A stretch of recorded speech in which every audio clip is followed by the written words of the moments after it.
Hello FE3, this is Boss. And I'm Radd. I'll be playing the submission for today. The submission we are presenting is a project that has been in the works for the last couple of months called Starlit Souls. And we even managed to grab some of the project developers here for today. We have Hype, which is the project lead. Say hello. Oh, I didn't realize I was allowed to say hello yet. Hi, I'm Hype. We have Amberstorm, who is the head game designer. Hello. And we have Based, which is the head writer. Howdy, that's me. Shall we get right into it? Yeah, let's get into it. The developers are mostly going to be chipping in with certain aspects about it. We are going to be mainly doing the commentary, and they will explain things, you know, stuff like that. And since we're doing the story right now, the lead writer can talk a bit about like, the world building and such. Yes. Right. So, Starlit Souls takes place on the continent of Tirnanor, where two countries, Ryles and Kalane, have been warring for close to 350 years. This is Chapter 5 in the hack. No, not Chapter 5, I'm sorry. Map 5. We divide maps up between Opal's route and Alhard's route, because, spoilers, there's two routes. It's not that big of a spoiler. So this is O5, Opal's 5th map, and as you can see, it opens up with these two, the Knight Ripley and the Monk Mazaran, delivering a message of sorts.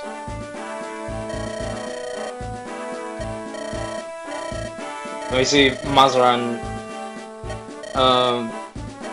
He's a somewhat interesting character. He has an interesting relationship with the clergy. Yeah, he's a bit at odds with the clergy, and I should also probably point out right now that his portrait is free to use and is here as a placeholder. A couple of others are as well that you'll see later on in this pre-chapter ramble. But every other portrait for Opal's playable cast up to this point is done and finished. And I guess that goes into a quick shout out to the artist, or the lead artist, I guess, for this, Bluey, who is providing most of the portraits. There's been some art direction also by Chu, assisting with, portraits and such. And Bluey's done a fantastic job. I really think that he's done some really good stuff with these portraits. I like them a lot. I like it as well.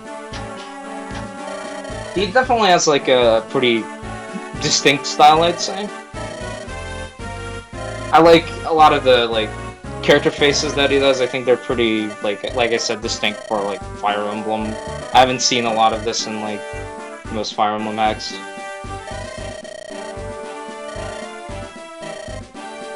So, what exactly is going on in the story right now, Based?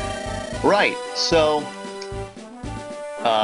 this is Opal's party, one of the two lords we have in our hack, and when we last saw Opal, she was just doing your general early Fire Emblem sort of thing, moseying around the country, bandits, deserters, monsters, that sort of thing. But then the story cuts over to Alhart, a commander on the opposing army, the opposing side of the conflict. And he's sent on a series of incredibly risky suicide missions that he manages to come out on top on every time. And this culminates with him being sent to assault Fortress Babylon, which is the this great sprawling fortress right down the line of the border of the two countries, in the middle of a mountain pass, actually. And it's initially it was built by Ryles, but Kalane's held control over it for most of the war. And Alhard is sent to take the fort.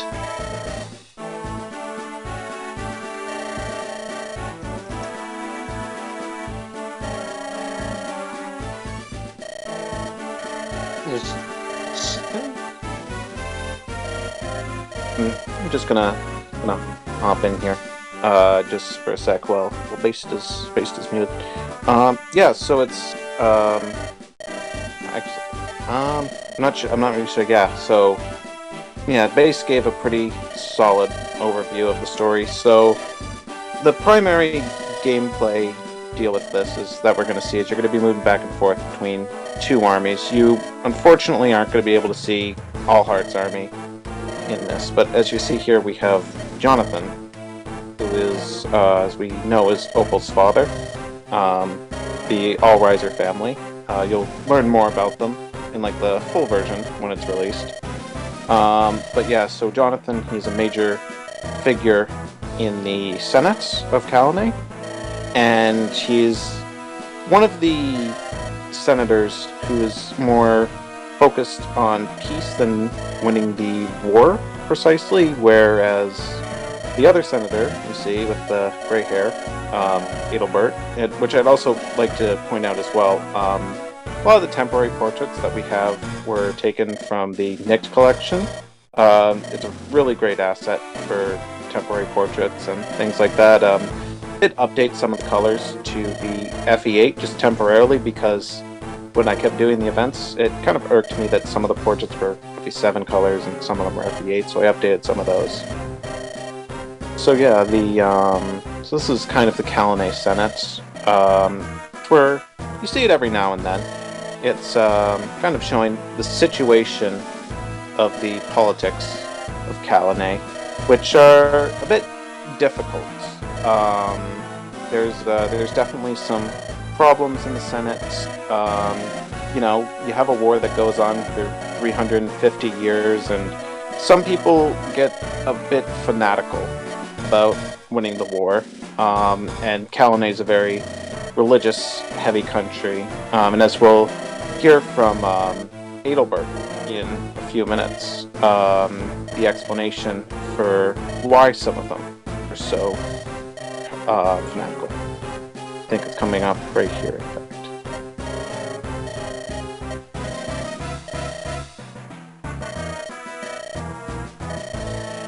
It's nice to see a hack that puts quite a lot of effort on the story, tries to, you know, have some legitimate gray morality, especially with, you know, we're shown both routes, we've shown two different perspectives, no one is, like, truly the villain?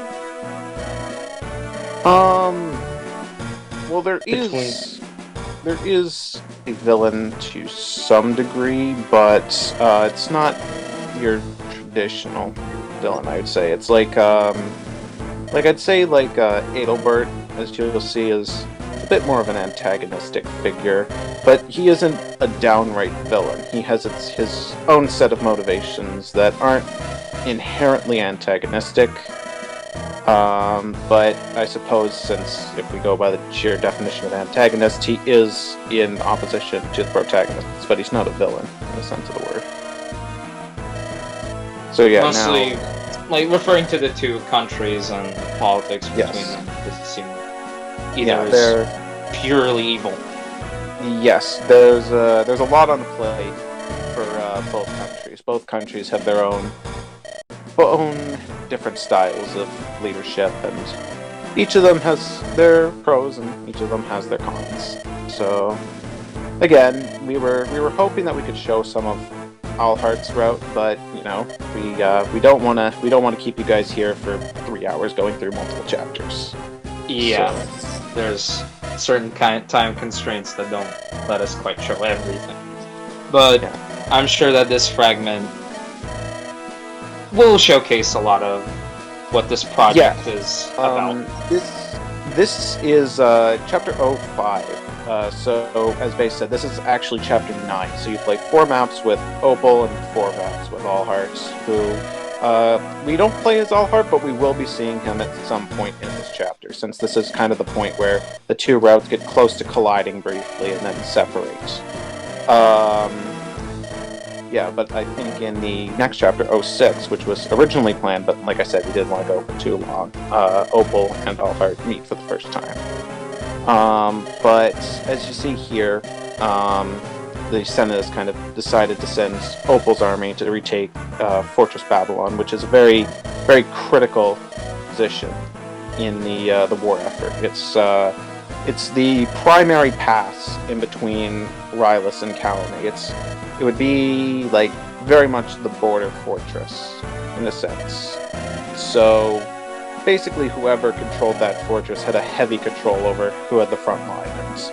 Since Allheart took it recently, Kalane wants to launch as quick as a counteroffensive they possibly can in order to retake the fortress. All right. So I see they're going over a bit of the sort of war tactics angle, I guess we could call it. Yeah. So I was the person who Based as our lead writer, and I think he's done a really good job with our world building and stuff like that. But I was the person who did a lot of the military jargon and things like that. So I guess while they're going over that and speaking about the impassable mountain pass to the north, well, it's not impassable, but it's an extremely dangerous pass. I can go over like the characters that are on screen right now. So blue-haired one, as you probably read, is Opal. She's the main protagonist of her route. Obviously, it's called Opal Route, so Opal's the main protagonist. The girl, or I guess woman, in orange is Rosalie, and the one who just appeared is Ripley. So you would have seen her at the start of the chapter.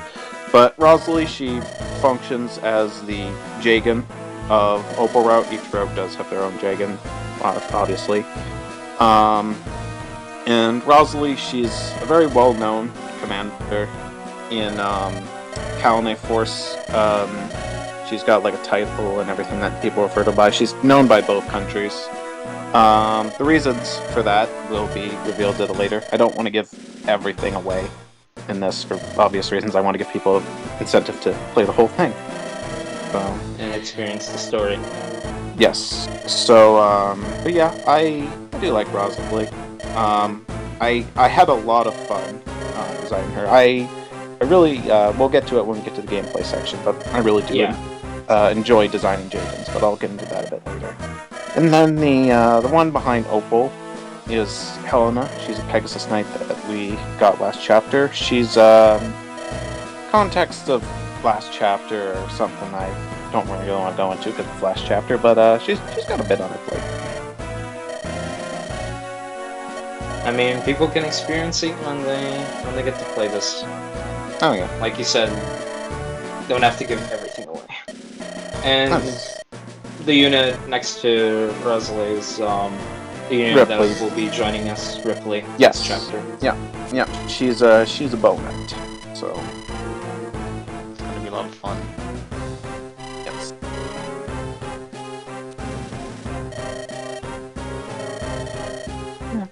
And in terms of the music that's playing, I've noticed that FE8 sometimes doesn't have the best soundtrack for situations like this, so we're definitely looking into other types of music that we can implement and things like that, but for now we decided just to go with the more simplistic FE8 track. The prep screen and the actual chapter do have their own music now. Yeah. So I just thought I would point that out.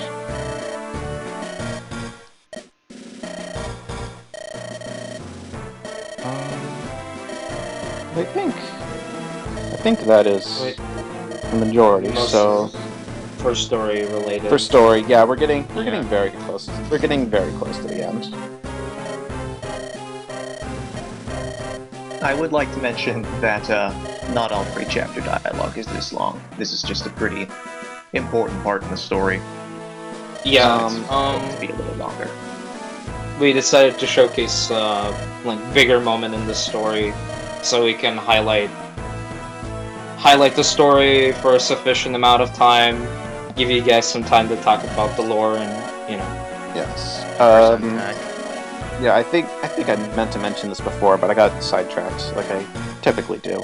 But 05, at least in terms of sheer page count with the script we have so far, is the longest opening in the game so far. And the reason we decided to use this chapter, even though it was the longest, It was mostly because it has a fair amount of world building involved. Alright. Like, you get to... This is the first time you see the Kalane Senate.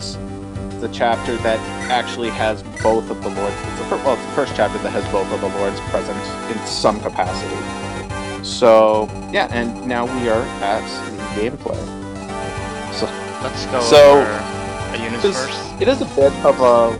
Yeah, it is... Oh, I just want to kind of clarify that. It is a bit of a larger map, but there is a good portion of the map that is mostly done for aesthetic. Like, a lot of the area where you don't see any...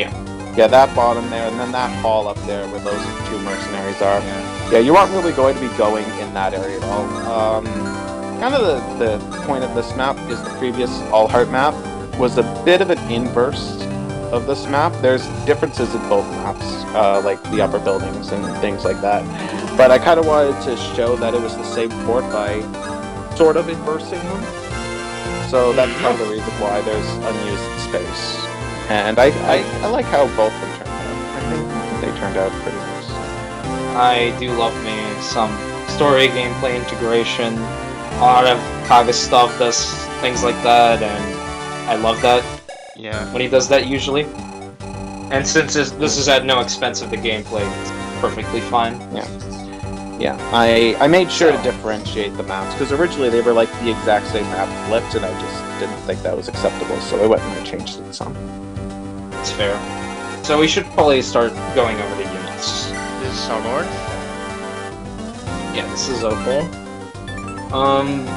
Probably a note maybe on the stats, the way the stat distribution is in this hack. It's all fairly deflated. So what may look as mediocre stats are actually pretty good stats. Yes, Opal actually has pretty good stats for this time frame in the game. If you'll actually notice, it might be a bit hard to see on Opal because she has the +1 strength and skill from the Ares gem, or the Ares ring. If you look in her inventory, Radd, she has the Ares ring, which is you get a variety of these rings. Each route has their own set of rings. Like Don't really overlap because we've actually been using the split convoy, the Aquarius ring you get in this chapter, which is +4 luck. But yeah, we've been using the split convoy patch made by Tequila, which is an absolute lifesaver for a story like this, where you can't just transfer items over from completely different armies into completely different countries. So that's been a lifesaver, and I really appreciate that. Shoutouts to Tequila for that. Yeah. But back to my main point. Like I said, I get distracted too easily. If you look at like caps and the rapier is also just a generic C rank sword, but Opal starts with C swords, whereas the other sword units you have start with around D rank. So Yeah. but Value gets put on weapon rank, I assume, quite a lot. Which I like. yeah, there's a decent focus on because stats aren't as big. Main thing we wanted to focus on was like equipment and things like that. Having to focus on weapon ranks and unique types of equipment and subtypes of equipment. As you see in Berwick, there were things like lances and blades. So we've done similar things, but we've added a bit more variety to it. There's some on this map that we could discuss later. Do you mind if I take over from here? Go for it. Okay, so gameplay, as Amber was discussing about earlier, is very similar to Berwick in the sense that we wanted to emphasize equipment over anything. With the limitations of the GBA engine, this felt like the most practical solution, not having access to a lot of higher tier or more complex coding. So we did the best with the equipment as we could. Things like stat boosting rings, and take for example the Thracia Rapier. It is C rank, it's got 10 might, so it is quite potent against cavalry. Opal generally, despite having around 30% strength, should not face too much from cavalry in the early chapters. It is our mission statement to look for consistent gameplay. We want to make sure that, above all else, from hit rates to strategy, things should go as you plan. Well, obviously not constraining the player into like one particular strategy, as No. you will probably see with the chapter that we're presenting here, there is more than one possible solution. It's just that these solutions should be consistent. They shouldn't lose because of a dumb 70% hit rate or something like that. Yes. We also have a crit formula that is similar to the Souls of the Forest crit formula, where you do not gain critical unless, I believe it's skill over 10 or skill over 15. Point is... 10. Crit I'm pretty sure. 10. Yes. It doesn't come around. Jerry... We should probably mention that, since he already mentioned that. I'm pretty sure Skryza was responsible for that, so... Yes. Yeah, shoutouts to him, and... Yeah. Yeah. We owe him quite a bit for the coding favors they've done. We are working on stat bracketing, actually, and that should be almost ready for time of release. As of right now, we've tried to make sure unit stats for this chapter are roughly consistent to where they would be if bracketing was in effect. So, units can get a little blessed, but they should never stray off the mark too much, where they're unusable or broken.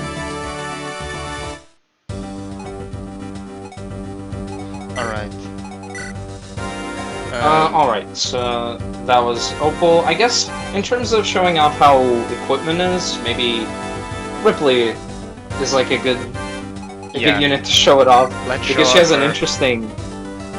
she has an interesting weapon. The funny weapon. We decided to take crossbows, which have been featured in games like Radiant Dawn and Berwick and I believe FE1, but here we have Ripley's portal crossbow. It is 40 might fixed, it's one ranged, and it ignores counters. How do we balance this?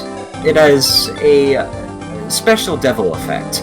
It doesn't mean that if Ripley uses it on an enemy and it backfires, she just blows up and dies instantly.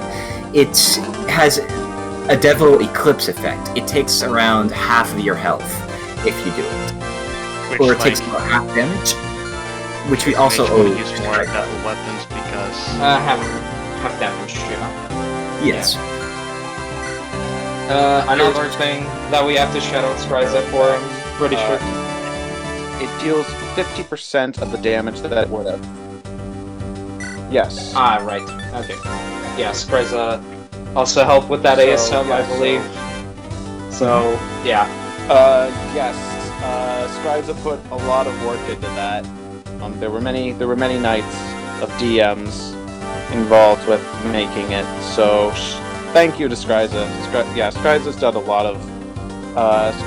There were some that Skryza's already made in the past, like skill minus 10 crits and small text that have been excellent additions. But the for this project specifically, the halved backfire damage was certainly one of the greatest assets he made us, because we really wanted to show off crossbows in a more unique way.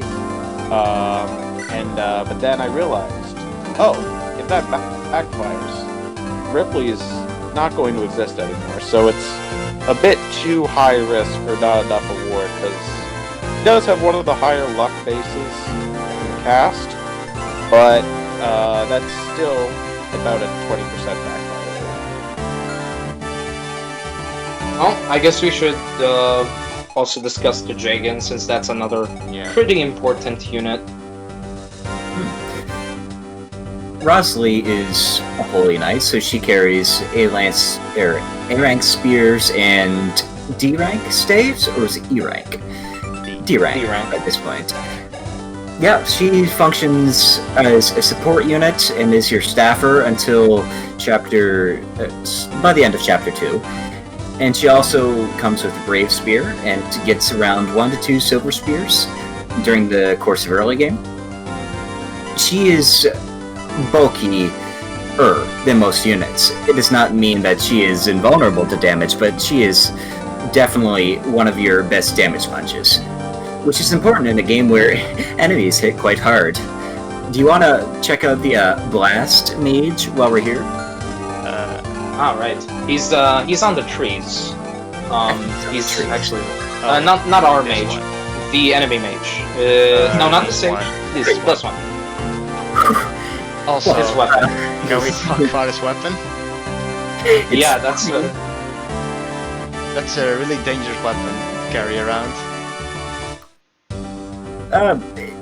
Trick to anima and spells in this game is that weapon ranks for magic is somewhat fixed, as in mages will carry specializations. It's similar to the Talius and Judro model, but you do not build weapon rank unless you go through promotions.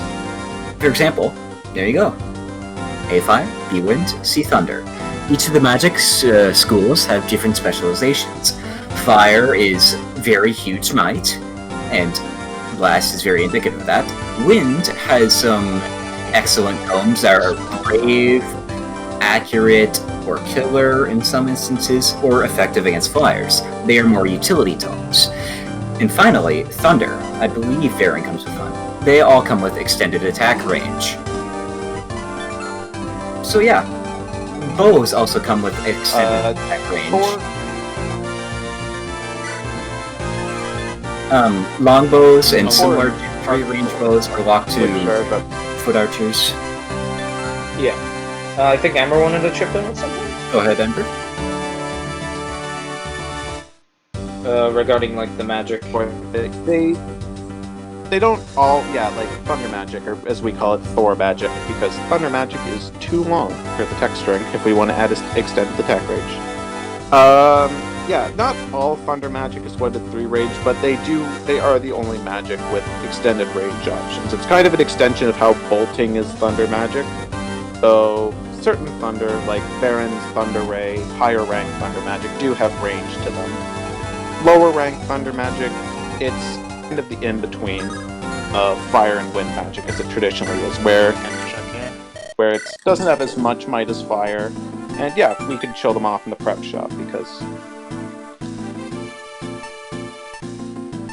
Yeah, just better. we see the difference in might. Like better hit rates with like good might compared to like wind magic. and Lesser fire might, magic. good hit rate. Yeah, but they all have pretty accurate hit. Nothing is going in low hit rate ranges. Yeah, it's 70s, gonna be like 60s. every weapon is like 90 hit or higher, which is like nice to have. The irons, yeah. I think the lowest hit rates get is, I think we saw Windstorm. It has 65. I think that's the lowest in terms of weapon hit that get, but it's also a brave magic tome, so. And Varen is also a special case in regards to mages, because mages generally operate on the principle of 1 A rank, 1 B rank, 1 C rank, and then promotion they have 1 S rank, 1 B rank, 1 C rank. Varen has B in all 3 element types, and then he's the only unit as a split promotion where he can just essentially just select 1 school that he gets A rank in. So he'll never be able to get S rank in any weapon type, but he will have access to B at all times, which is more than other mages do. It gives him access to all options. I guess we should also talk about light magic then? We could probably do it while playing the map. Yeah, and we should probably start with actually playing the map. Or talk about the rest of the units. A bit of Yeah, that's fair.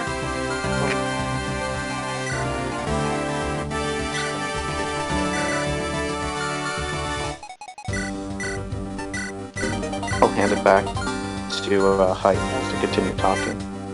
Alright. Okay. I feel like we can talk about units as we progress to the map. We left some stat boosters in the convoy for you. I'm glad you check them out. I also saw the 2 goddess icons. Yeah, Icons and skill books are said to have multiple uses. Yeah, And works. all stat boosters. Sample skill book.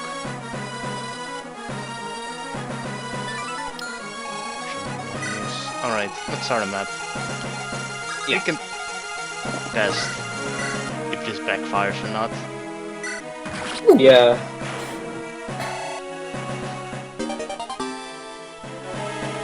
And about light magic, for example, you have Divine, effective against enemy users.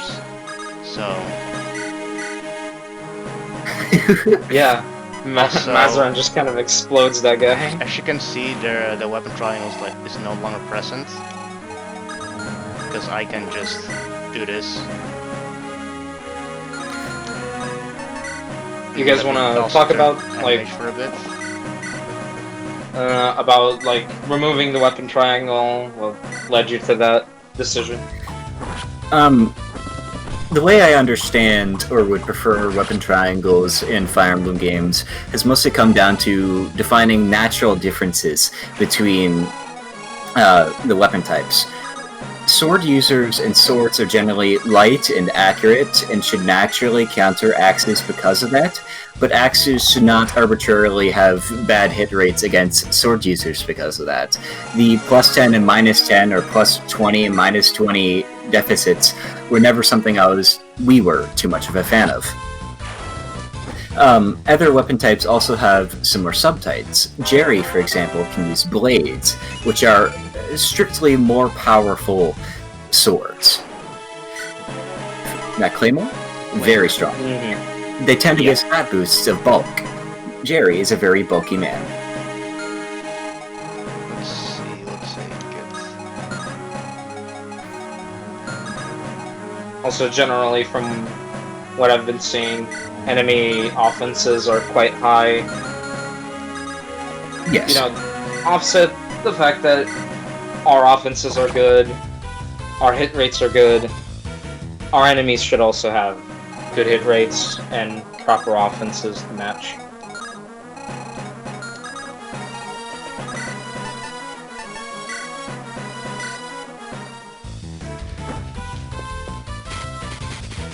I guess we could also transition into talking about supports. That's one other thing we could talk about, the way they're handled. For example, Judas support with Jerry.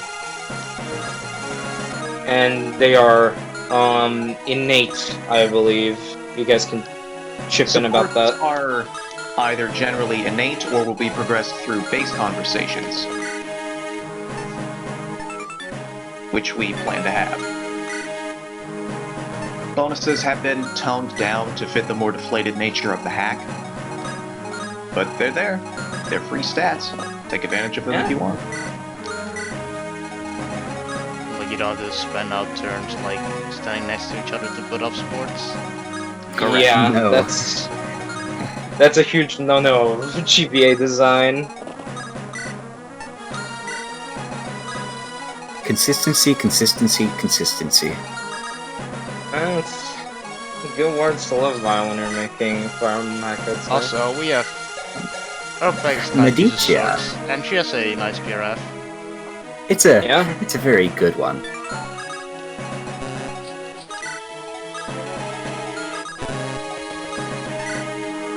Oh, and I believe our cleric has updated move, so they can cover more ground.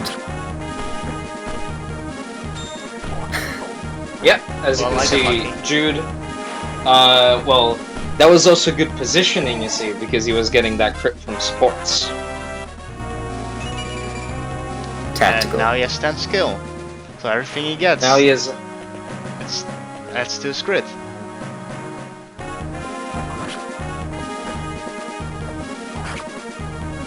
And yeah, as you can see, Rosalie's pretty tanky. She's taking that, She's taking 10 damage Silver from the sword. Which and is, she also has res, which is actually useful since there's mages with really high offenses, for example, that as one we on the will map. see in a minute. Resistance is deflated by intention in this hack for our units. Some of them have capped res at base. I believe that's Paul who has... No. Who has capped res at base? Not Some- Paul. There he is. Baron. Basically, magic hits even harder. The idea of making magic bulk the same as physical bulk was something that we've never truly liked, because it does tend to make devalue the power of magic in games like in our Fire Emblem history.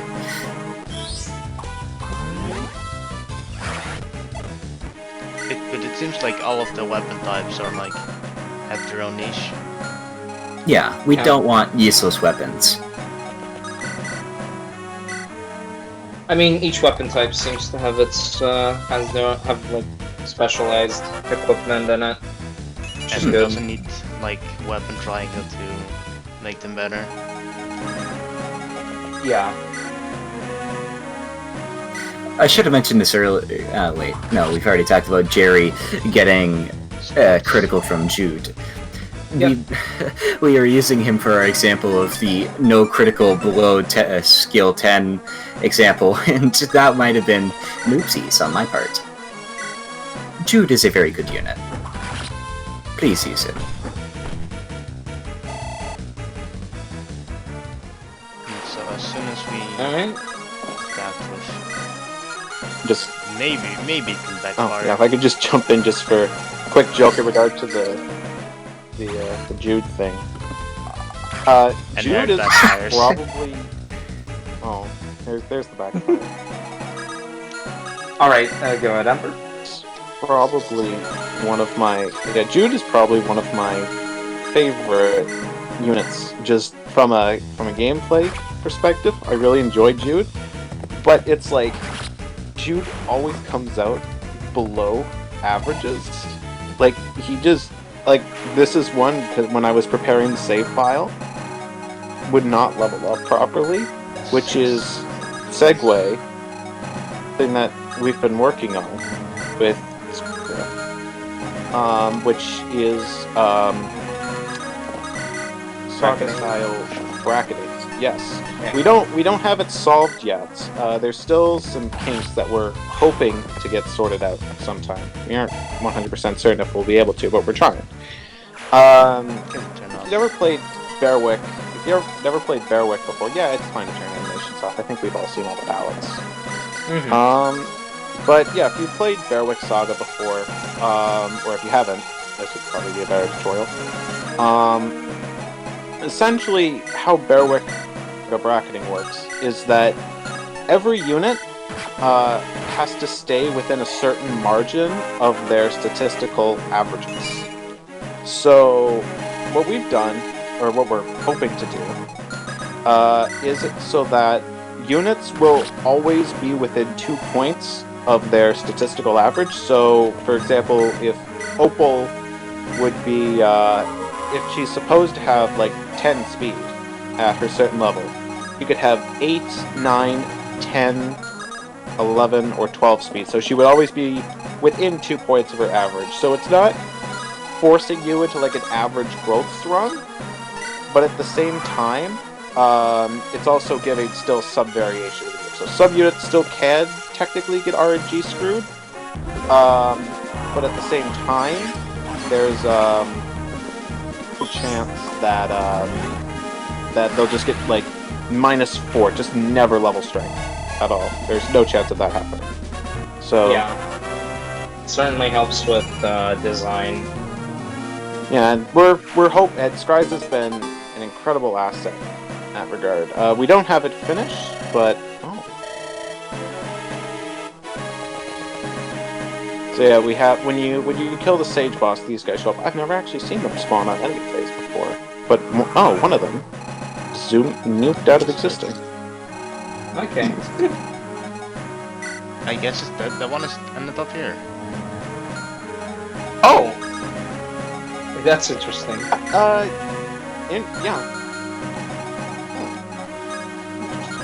I guess I can play the map faster now.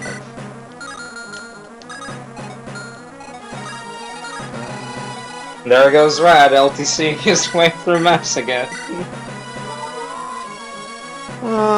But yeah, and I think that might be your results of it triggering on enemy phase, perhaps. That's the thing I can think of.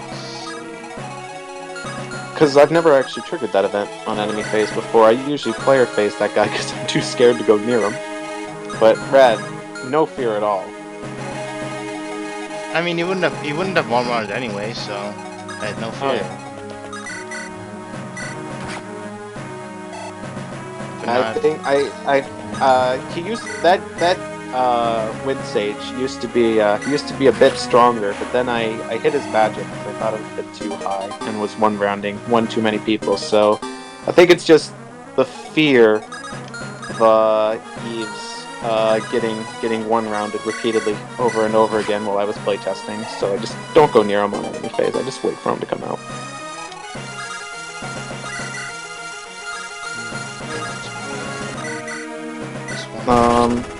But yeah, if you'll take a look, Jerry just got a great axe. Jerry. Yeah, Mr. Mercenary. So yeah, it's a great axe. So that's Strong. in the same vein that Jerry has blades. Certain classes also have great axes. Jude does not have access to great axes right now. He does need to promote for that. Neither can Zarelli. The great axe is primarily there as a way to kind of demonstrate great axes as a concept. But also, if you look to the halberdier up in the top left, I think you probably noticed before that he had a hero's crest. So that's droppable hero's crest. So that's kind of there. If you're kind of worried about Jude's damage output, you can promote him, and he can start using the great axe. So the great axe is kind of there as a preemptive thing in case you decide to promote Jude. And you don't have to. The hero's crest also does promote Jerry and Zarelli, the pirate. We don't really have any promotable thieves in this. Zarelli actually, I don't know if you mentioned this, but Zarelli does operate as our thief. Yeah, I wanted to actually mention that since he had lockpick. Yeah. Which is a fairly unique take on thief. Yeah. We kind of, if you kind of look at Zarelli, his stats are a bit lopsided. He's very strength focused and HP focused.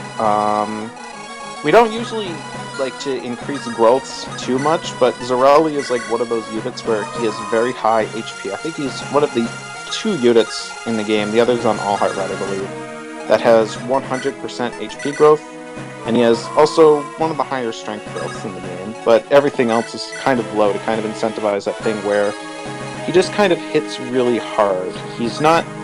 So he does deal damage, he's not like your kind of combat thief where he just doubles constantly. He kind of just hits hard and at that end steals. So it was kind of our unique take on how combat thieves operate. But yeah, the main point I wanted to say is that we didn't really want to put in an ocean seal solely for Zarelli. So we just decided, hey, let's give Zarelli access to a hero's crest so he can promote earlier. So it wasn't too long a trail of thought, but it was simply a way we thought, okay, let's help out Zarelli a bit. Because we thought that he might be getting behind on speed, so always have the chance to do it. Yeah, promotion availability is something that's nice. I guess we should also talk about that hand X, and its uses are kind of funny. 8 uses. One thing that was a suggestion that I put forward personally. One thing I really do not like about a lot of Fire Emblem games, not just the GBA games. I think the one that actually made me get this mentality was Awakening, because I have one too many memories of soloing entire armies with Fake and the hand axe. But I've never liked the idea that you can just spam 1 to 2 range, because it invalidates archers, like enemy archers, since they get countered by hand axes. It makes mages a lot worse since they're 1 to 2 range niches taken off by physical units. So I think I feel like a good solution to that was kind of there's the FE12 solution where you make javelins and hand axes like very, very like low might. They aren't really going to reliably kill things. They're very good chip weapons. I went the opposite route where hand axes and javelins, they have okay stats. but they're a very rare resource, so you can't just send someone with a javelin for just a ton of chip, or just to kill a bunch of enemies. You have to kind of hedge your bets on when you use your 1 to 2 range. You need to be smart about it. Yeah, I think it's a fair way of designing it. And then if you also look at Varen's Thunder Ray, the 1 to 3 range lightning magic, or Thor magic, you'll see that it also has like the lowest durability of all of his magic. And so that's kind of the thing with longer ranged weapons, is that they have far decreased durability compared to their more one-ranged peers.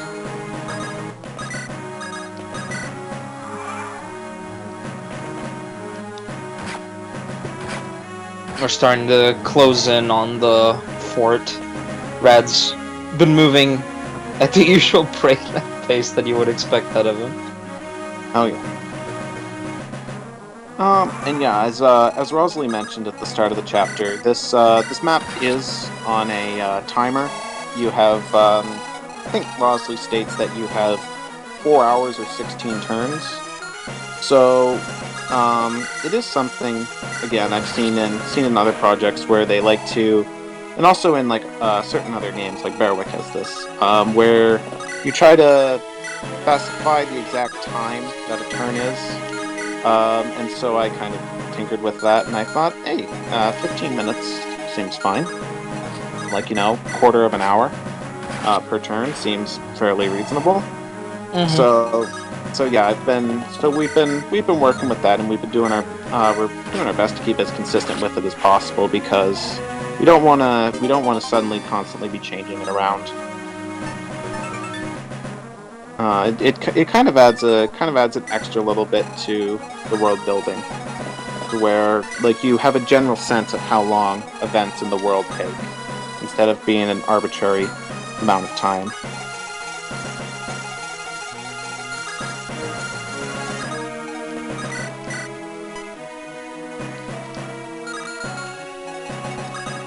We got some lines of armor knights sort of impeding the progress here. Yeah, I try. I used to add a lot of, like, I think I call them living walls. I've toned down on them, but I think there are times when, just kind of a wall of stationary armor knights, it's appropriate. In a map like this, where you have a turn requirement, you have a turn limit. Yeah. There's at least a sense of urgency that is pretty clear, and so the walls serve their purpose. Yeah, and there also is like some strategy to it. It's not just something you wail on the wall because you have those two mages around. Yeah. So you kind of need to be careful with.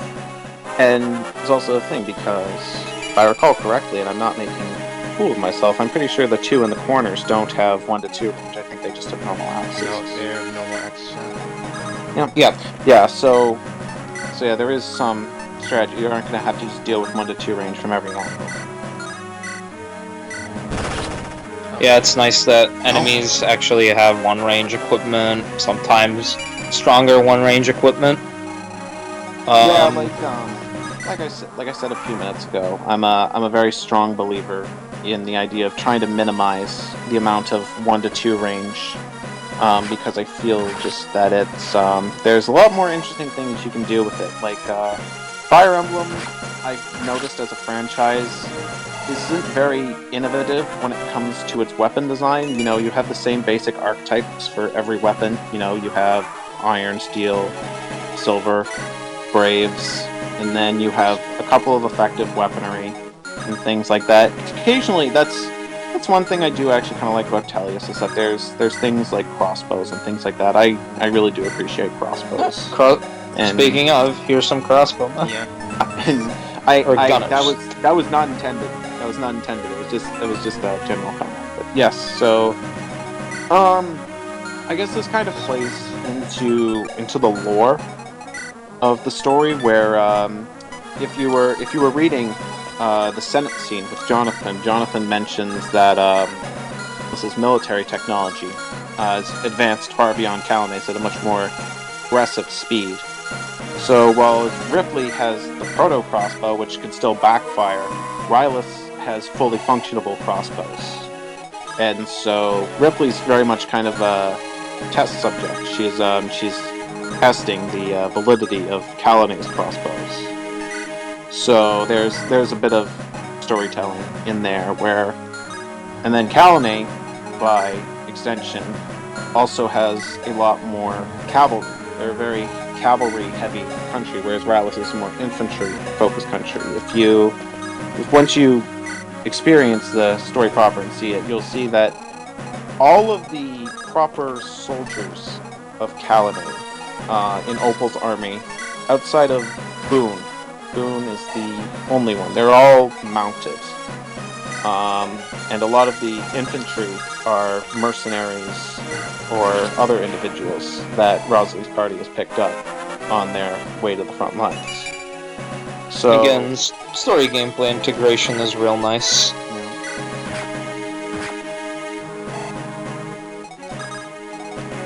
It's rare to see Boone double. It's kind of weird to see it. 'Cause, To be fair, Armor Knight. armor wow. knight speed is armor. Ooh, that's a nice example. I've been meaning to comment. The levels we've been getting are great. It's weird As in- because like I've been saying, they've been growths are rather deflated. 30s No, and 40s are very I'm being average, sarcastic. A lot of the levels were kind of bad. But, oh, That's what you get when you Yeah. have 30% strength Which, and considering, 30% skill. but yeah, as you were saying, considering the deflated stats, it's not nearly as bad.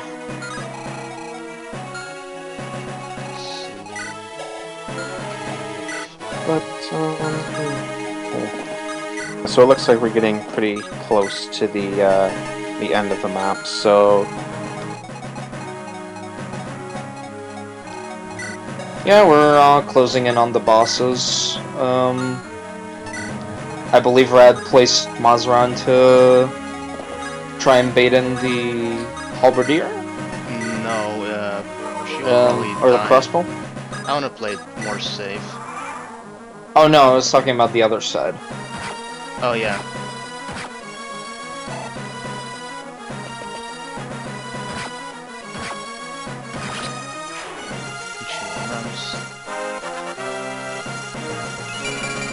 Oh wow. Okay, that's a nice Now level. we're getting good level ups. Okay. Apparently. Oh yeah. Well, there's always next turn. Yeah, then I can like end the map next turn. Let's see. But the map, something I wanted to talk about. The map, like, discussing the map as a whole, I guess. It has flowed real nicely. Like, you have things to do with your units, which I feel is often an issue in some Fire Emblem games where you just plop a unit with 1 to 2 range and just kill everything with that one unit. Meanwhile, here everybody got to chip in, everybody had something to do because the enemies were threatening. Like, they were threatening enough to warrant it.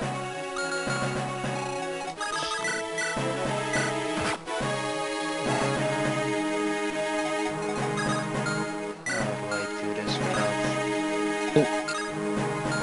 getting killed by the... yeah. I But think you might need to just bait the crossbowmen individually.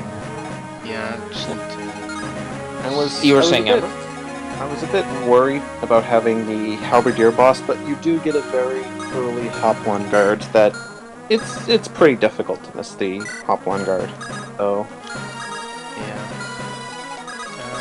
I'm gonna check how I can deal with this guy.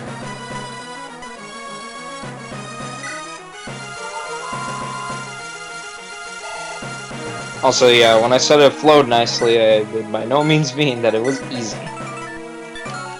It This... requires some good amount of strategy. I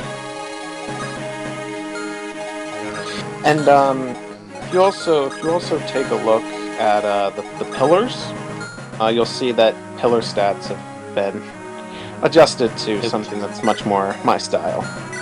Yeah, nuke the void. Up the defense, I'm pretty sure. That definitely was. Yes. Higher. So yeah, it is, to be specific, it is 3 defense and 5 avoid. So it's very much something that's not focused on dodge tanking. There's 1 or 2 units that can dodge tank because they have pretty solid base speed and luck. But it's not a very common thing in this. Actually saw just now, was Treasure Trades also in this game? Yes, Thracia Trading. Thracia Trading is probably in my top 3 mechanics in the entire series. I adore Thracia Trading. I think it opens up so many doors to unique strategies and tactics. So yeah, it's certainly one of my preferred ways to go about it. Revenge for messing up things. Yes, exactly. You trade if you accidentally try to trade with the wrong unit or something. Or when I forgot to trading, just now. Yeah. Yeah, it's just honestly, I just think it's quality of life more than anything. Yeah.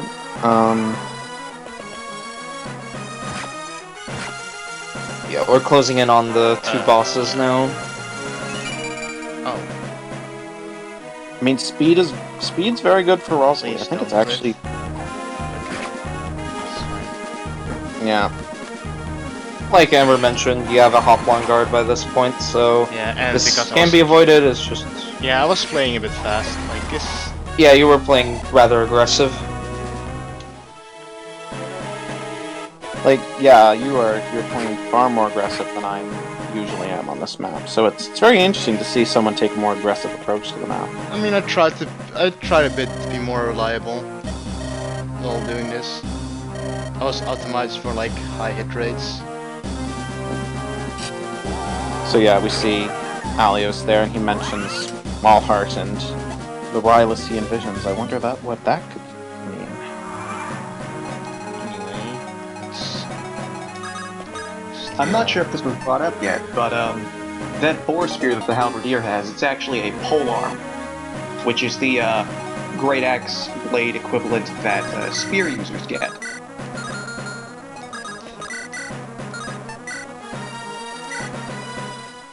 Yeah, I assume it's locked to something like halberdiers, and is there another class you guys have been envisioning with this, or? Yes, there's halberdier, and polearms are also they're exclusive to all routes in the same way that longbows are exclusive to opal route with boon. Wonderful level, Mazran. But yeah, so they're a lot more varied. They're very utility-based weapons because I do like the concept of lances being a more utility-based weapon type. I think I can. Yeah. Also, we saw Rosalie's resin play there. Yes. I can see if I can. Not really taking It's a bit risk. much damage. I'm gonna take a bit. Oh, of you're risk. risking the proto crossbow. Oh, Nice. Whew. I forgot. It would have been fine if there was a double effect, because I always have my lord and the bag. Yeah.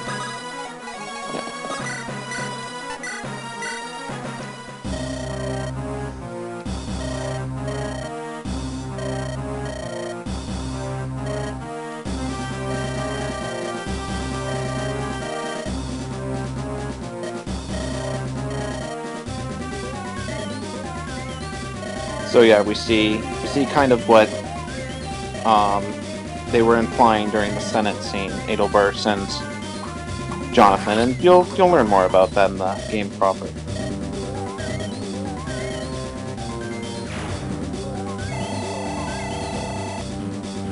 So that was the map. yeah, and we have a short ending cutscene to go. Yeah. So yeah, and we see the 7th mounted that was mentioned.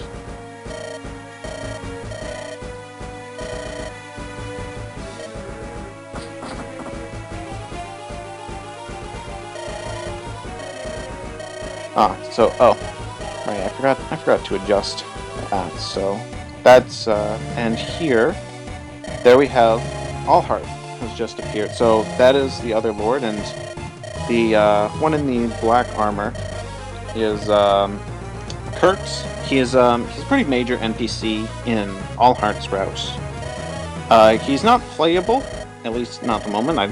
We have no plans to make him playable. But yeah, he's a major NPC. He shows up a few times. Yeah. And so yeah, this is Allheart. So he is our second lord.